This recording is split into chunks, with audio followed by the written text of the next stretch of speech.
पहला प्यूनिक युद्ध रोम और कार्थेज के बीच लड़े गए 3 युद्धों में से पहला था, जो तीसरी शताब्दी ईसा पूर्व की शुरुआत में पश्चिमी भूमध्यसागरीय की 2 मुख्य शक्तियां थीं। 23 वर्षों तक, सबसे लंबे समय तक निरंतर संघर्ष और पुरातनता के सबसे बड़े नौसैनिक युद्ध में, दोनों शक्तियां वर्चस्व के लिए संघर्ष करती रहीं। युद्ध मुख्य रूप से सिसिली के भूमध्यसागरीय द्वीप और उसके आसपास के पानी और उत्तरी अफ्रीका में भी लड़ा गया था।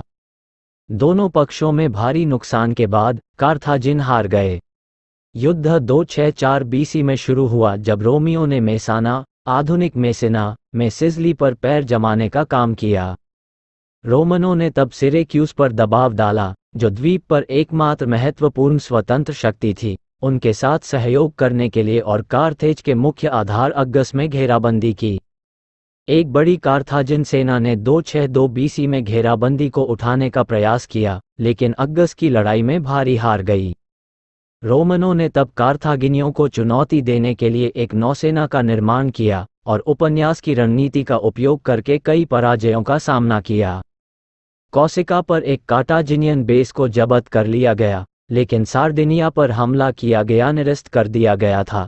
कोर्सिका पर आधार तब खो गया था। अपनी नौसैनिक जीत का लाभ उठाते हुए रोमनों ने उत्तरी अफ्रीका पर आक्रमण शुरू किया, जिसे कार्थाजियनों ने रोक दिया। केप इकोनोमस की लड़ाई में कार्थाजिन को फिर से पीटा गया। इसमें शामिल लड़ाकों की संख्या के हिसाब से यह संभवतः इतिहास का सबसे बड़ा नौसैनिक युद्ध था। आक्रमण शुरू में अच्छी तरह से चला गया और 255 बीसी में कार्थाजिन ने शांति के लिए मुकदमा दायर किया। प्रस्तावित शर्तें इतनी कठोर थीं कि वे आक्रमणकारियों को हराते हुए लड़े। रोमनों ने अपने बचे लोगों को निकालने के लिए एक बेड़ा भेजा और केप हर्मियम की लड़ाई में कार्थागिनियों ने इसका विरोध किया। अफ्रीका से दूर कार्थागिनियों को भारी हार मिली। रोमन बेड़ा, बदले में, इटली लौटते समय एक तूफान से तबाह हो गया था। इसके अधिकांश जहाज़ों और 100,000 से अधिक लोगों को खो दिया था। युद्ध जारी रहा, कोई भी पक्ष निर्णायक लाभ हासिल करने में सक्षम नहीं था। कार्थागिनियों ने 255 बीसी में अग्गस पर हमला किया और कब्जा कर लिया, लेकिन यह विश्वास नहीं था कि वे शहर को पकड़ सकते हैं। उन्होंने चकमा दिया और इसे छोड़ दिया। रोमनों ने 220 नए जहाज़ों को जोड़कर तेजी से अपने बेड़े का पुनर्निर्माण किया और 254 बीसी में पैनोरम्स, आधुनिक पलेर्मो, पर कब्जा कर लिया। अगले साल उन्होंने एक तूफान में 150 जहाज़ों को खो दिया। 251 बीसी में कार्थाजियनों ने पानोमस पर फिर से कब्जा करने का प्रयास किया, लेकिन दीवारों के बाहर एक लड़ाई में हार गए। धीरे धीरे रोमनों ने अधिकांश सिसिली पर कब्जा कर लिया था। 249 बीसी में उन्होंने अंतिम 2 कार्थाजिन गढ़ों को घेर लिया, चरम पश्चिम में। उन्होंने कार्थाजिन बेड़े पर एक आश्चर्यजनक हमला भी किया, लेकिन ड्रेपाना की लड़ाई में हार गए। कार्थाजिन ने अपनी जीत का अनुसरण किया और शेष रोमन युद्धपोतों में से अधिकांश फिन्टियास की लड़ाई में हार गए।